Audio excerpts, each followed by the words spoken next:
श्रीलंका के प्रधानमंत्री रानिल विक्रमसिंघे ने दिया इस्तीफा। कहा, लोगों की सुरक्षा सुनिश्चित करने के लिए लिया फैसला। विक्रमसिंघे ने आर्थिक संकट के बीच इसी साल 12 मई को पीएम पद संभाला था।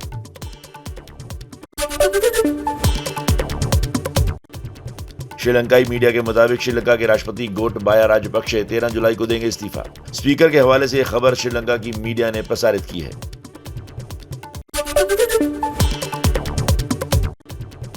श्रीलंका में अब सर्वदलीय सरकार बनेगी। सूत्रों के मुताबिक स्पीकर देश के अंतरिम राष्ट्रपति होंगे। विपक्ष ने रखा अनुरा कुमारा दिसानायके को राष्ट्रपति बनाने का प्रस्ताव। श्रीलंका के पूर्व पीएम रानिल विक्रमसिंघे के आवास को प्रदर्शनकारियों ने आग के हवाले किया। पुलिस और लोगों के बीच झड़प के बाद प्रदर्शनकारी पीएम आवास में दाखिल हुए।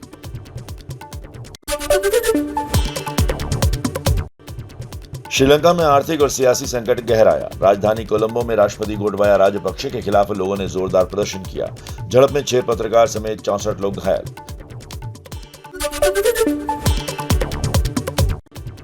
श्रीलंका में सरकार के खिलाफ प्रदर्शन के दौरान कई जगह हुई हिंसा। लोगों ने की तोड़फोड़ और आगजनी, कई लोग घायल।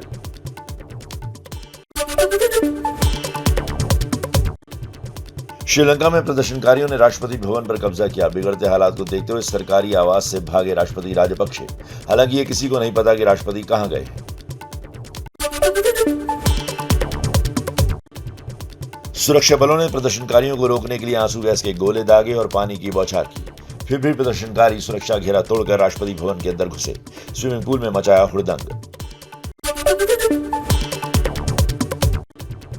राष्ट्रपति के बेडरूम में भी घुसे प्रदर्शनकारी। वीडियो में किचन में खाना खाते और बिस्तर पर आराम फरमाते नजर आए प्रदर्शनकारी। श्रीलंका में उग्र प्रदर्शन के बीच प्रदर्शनकारियों ने सांसद की पिटाई। सांसद रजिता सेनारत्ने को भीड़ ने दौड़ा दौड़ा कर पीटा। कोलंबो में सरकार के खिलाफ प्रदर्शन में पूर्व क्रिकेटर सनत जयसूर्या भी शामिल हुए। सरकार के खिलाफ की जमकर नारेबाजी। श्रीलंका और ऑस्ट्रेलिया टेस्ट मैच के दौरान गाल स्टेडियम में भी घुसे प्रदर्शनकारी। स्टेडियम के बाहर भी लोगों की भारी भीड़। यहां दोनों टीमों के बीच दूसरा टेस्ट मैच खेला जा रहा है।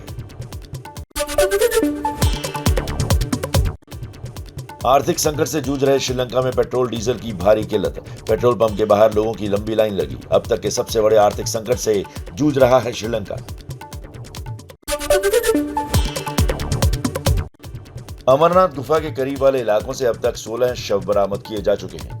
41 लापता लोगों के लिए चलाया जा रहा है रेस्क्यू ऑपरेशन। मलबे में दबे लोगों के लिए खास तकनीक और स्निफर डॉग्स की मदद ली जा रही है। घायल 65 लोगों का चल रहा है इलाज। खराब मौसम के कारण आज जम्मू से अमरनाथ यात्रियों का जत्था रवाना नहीं होगा। प्रशासन ने जम्मू पहुंच रहे यात्रियों के ठहरने के लिए वैकल्पिक इंतजाम भी किए हैं। अमरनाथ में फंसे यात्रियों के परिजनों के लिए अलग अलग राज्यों ने अपनी तरफ से कदम उठाए हैं। छत्तीसगढ़ सरकार ने अमरनाथ में हादसे में फंसे छत्तीसगढ़ के यात्रियों के लिए हेल्पलाइन नंबर जारी कर दिया है। वायुसेना ने जम्मू कश्मीर और लद्दाख में अपने सभी एयरबेस को अलर्ट पर रखा है ताकि जरूरत पड़ने पर हेलीकॉप्टर और मिलिट्री ट्रांसपोर्ट एयरक्राफ्ट को राहत और बचाव कार्यों में लगाया जा सके। जम्मू कश्मीर के उपराज्यपाल मनोज सिन्हा ने श्रीनगर के स्किम्स अस्पताल जाकर घायल तीर्थयात्रियों का जाना हालचाल। घायलों के जल्द ठीक होने की कामना की। आपदा के बाद तबाही का मंजर देखकर रो पड़े लोग। हादसे के बाद अपनों की तलाश जारी। पीड़ितों ने सुनाई आप बीती। बड़ी मुश्किल में थे, वो बहुत घबराए हुए थे, रो रहे थे जिन्होंने ये लैंडस्केप देखा है। पीएम मोदी आज प्राकृतिक खेती सम्मेलन में हिस्सा लेंगे। सम्मेलन का आयोजन गुजरात के सूरत जिले में किया जा रहा है। सुबह 11:30 बजे वीडियो कॉन्फ्रेंसिंग के जरिए प्राकृतिक कृषि सम्मेलन को संबोधित करेंगे। प्रधानमंत्री नरेंद्र मोदी का 12 जुलाई को देवघर और पटना दौरा। देवघर में 16,000 करोड़ की विकास परियोजनाओं का उद्घाटन और शिलान्यास करेंगे। इसके बाद पटना में बिहार विधानसभा के शताब्दी समारोह के समापन समारोह को संबोधित करेंगे पीएम मोदी।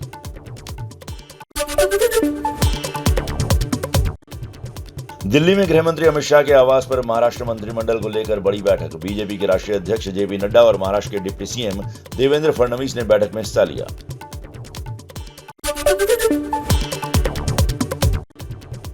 महाराष्ट्र में आषाढ़ी एकादशी के अवसर पर सीएम एकनाथ शिंदे पूजा में होंगे शामिल। लाखों तीर्थयात्री भगवान विठल की पूजा अर्चना के लिए पंढरपुर पहुंचेंगे।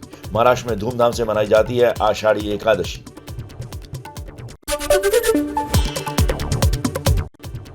राजस्थान में बीजेपी का बड़ा चुनावी अभियान। सिरोही के माउंट आबू में राजस्थान बीजेपी नेताओं का सबसे बड़ा ट्रेनिंग कैंप आज से 10 से 12 जुलाई तक चलेगी ट्रेनिंग। मोदी सरकार की उपलब्धियों को जनता को बताने का काम।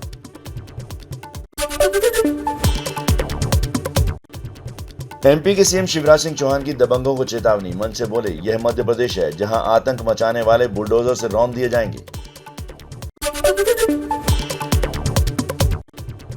झारखंड में पूर्व खान सचिव आईएएस पूजा सिंघल की जांच की आंच साहिबगंज तक पहुंची। ईडी ने हेमंत सोरेन के विधायक पंकज मिश्रा सहित उनके करीबियों के 18 ठिकानों पर की छापेमारी। 3 करोड़ रुपए सहित कुछ महत्वपूर्ण दस्तावेज बरामद। मुलायम सिंह यादव की पत्नी साधना गुप्ता का निधन। गुरुग्राम के मेदांता अस्पताल में ली आखिरी सांस। आज सुबह 11 बजे लखनऊ के भैंसा कुंड घाट पर होगा अंतिम संस्कार। चाइनीज कंपनी से जुड़े लोगों को अवैध तरीके से वीजा दिलाने के आरोप में सीबीआई ने कार्ति चिदम्बरम के घर पर फिर मारा छापा। कार्ति चिदम्बरम के घर की तलाशी ली। जांच के लिए पूर्व केंद्रीय मंत्री पी चिदम्बरम से भी हो सकती है पूछताछ।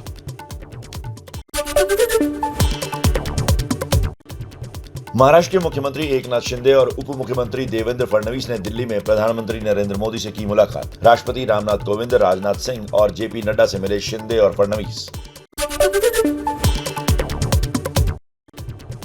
कांग्रेस ने आतंकवाद के मुद्दे पर बीजेपी को घेरने के लिए देश के 22 शहरों में की प्रेस कॉन्फ्रेंस। बीजेपी पर लगाया आतंकियों से संबंध का आरोप।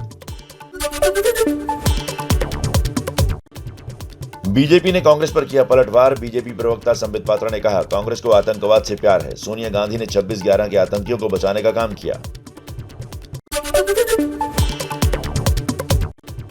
महाराष्ट्र के मुख्यमंत्री एकनाथ शिंदे का उद्धव ठाकरे पर जोरदार हमला। कहा, उद्धव ने बाला साहब ठाकरे का हिंदुत्व नकारा, लेकिन हम उन्हीं के कदमों पर चल रहे हैं।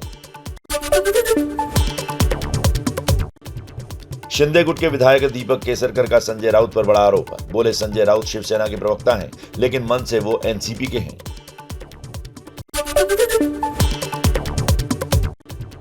महाराष्ट्र के अमरावती में सांसद नवनीत राणा और उनके विधायक पति रवि राणा ने उमेश कोले के परिवार के साथ मंदिर में किया हनुमान चालीसा का पाठ। नूपुर शर्मा का समर्थन करने पर उमेश कोले की कर दी गई थी हत्या। देश में आज मनाया जाएगा ईद उल अजहा का त्योहार। लखनऊ में धारा 144 लागू। सार्वजनिक जगहों पर कुर्बानी, नमाज पर रोक। उदयपुर में आज 1200 पुलिसकर्मियों की निगरानी में मनेगी बकरीद। कन्हैयालाल की हत्या के बाद से माहौल तनावपूर्ण है, इसलिए चप्पे चप्पे पर पुलिस बल की तैनाती। उत्तराखंड के हरिद्वार में टापू पर फंसे चाचा भतीजे को पुलिसकर्मियों ने रस्सी के सहारे बचाया। खेत से वापस लौटते वक्त नदी के तेज बहाव की वजह से बीच में बन गया टापू। उत्तराखंड के टेहरी में बालगंगा नदी के बीच फंसी गाय। घाटी के ऊपरी इलाके में भारी बारिश के बाद उफान पर है बालगंगा नदी। नदी का रौद्र रूप देखकर गाय की जान नहीं बचा पाए लोग। उत्तराखंड के कोटद्वार में अचानक नदी का जलस्तर बढ़ने से सुखरो नदी में फंसे 2 युवकों को बचाया गया। एसडीआरएफ की टीम ने रस्सी के सहारे दोनों को सुरक्षित बाहर निकाला। तेलंगाना के कुछ जिलों में अगले 2 दिनों के लिए मौसम विभाग ने रेड अलर्ट जारी किया है। पिछले 36 घंटे से तेलंगाना के कुछ इलाकों में भारी बारिश हो रही है। करीब 12 जिलों में येलो अलर्ट जारी। रत्नागिरी, पुणे, कोल्हापुर सहित महाराष्ट्र के कई इलाकों में बारिश का रेड अलर्ट जारी किया गया है। मौसम विभाग ने मुंबई और उसके आसपास के इलाकों में मध्यम बारिश की संभावना जताई है। हिमाचल के सोलन में बारिश के बीच पहाड़ दरकने का सिलसिला शुरू हो गया है। सोलन के कसौली में एक होटल के पास खड़ी कार पर गिरा पत्थर गिरने से कार बुरी तरह क्षतिग्रस्त हुई। हिमाचल में भारी बारिश का ऑरेंज अलर्ट जारी। मध्य प्रदेश के डिंडोरी में आकाशीय बिजली की चपेट में आने से 2 लोगों की मौत। करीब आधे घंटे तक गरजते रहे बादल, साथ ही चमकती रही आसमानी बिजली। सिद्धू मूसेवाला हत्याकांड के 2 आरोपी अंकित सेरसा और सचिन भिवानी को दिल्ली के पटियाला हाउस कोर्ट में किया गया पेश। कोर्ट ने दोनों आरोपियों को 5 दिन की पुलिस रिमांड पर भेजा। धारा 144 के उल्लंघन को लेकर यूट्यूबर गौरव तनेजा को नोएडा पुलिस ने गिरफ्तार किया। गौरव ने नोएडा के सेक्टर 51 मेट्रो के पास सैकड़ों फ्रेंड्स के साथ मनाया था जन्मदिन। भीड़ इकट्ठा होने पर मची भगदड़, कुछ देर लगा था जाम। गुजरात के वडोदरा में व्यापारी की हत्या की गुत्थी सुलझी। उधार के पैसे नहीं लौटाने पर 2 लोगों ने मिलकर व्यापारी को कार में जलाकर मार डाला। 17 मई की रात को कार में जली हुई अवस्था में मिली थी व्यापारी की लाश। 6 लोगों को गिरफ्तार किया गया है। आंध्र प्रदेश के कुरनूल में 2 करोड़ रुपए की अवैध शराब नष्ट की गई। थंडरापड़ू गांव के पास 66,000 लीटर शराब की बोतल को नष्ट किया गया। पंजाब में ड्रग्स और हथियार तस्करों को पकड़ने के लिए पूरे राज्य में चलाया गया सर्च ऑपरेशन। नए डीजीपी गौरव यादव के आदेश पर पहली बार पंजाब में इतने बड़े स्तर पर चलाया गया अभियान।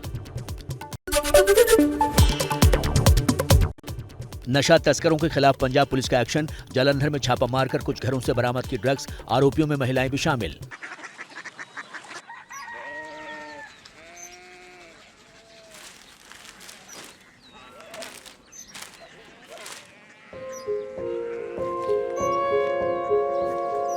बाबा बाबा कोरिया सिटी जानी ना।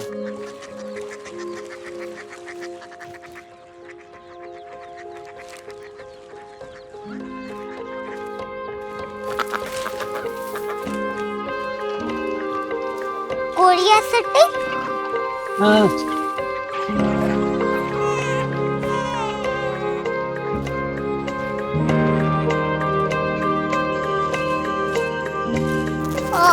कोरिया सिटी कहाँ पे है? शहर अंग्रेजी लगे हैं।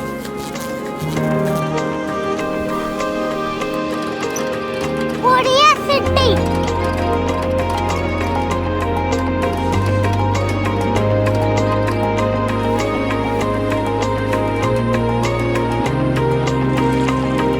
वो बहुत दूर है।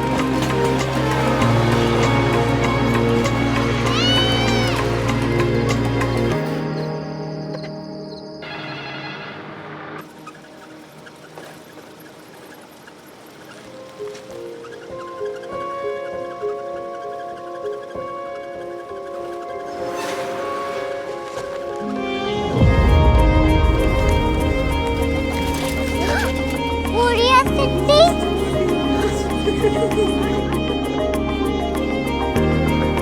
दुनिया को बोलना नहीं।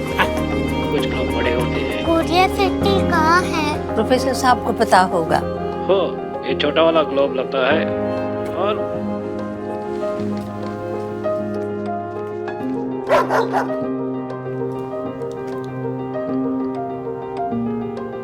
पता नहीं, मेरी बेटी से जाके मिल लो, शायद उसे मालूम हो।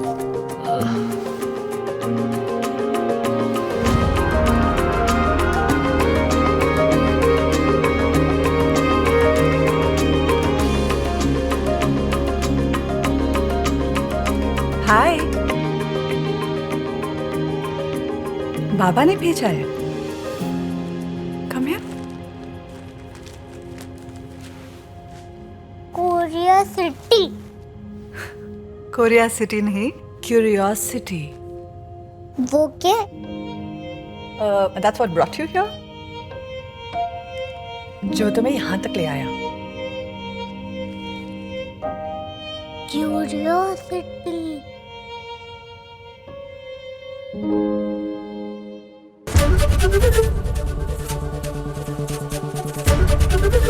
एबीपी न्यूज आपको रखे आगे।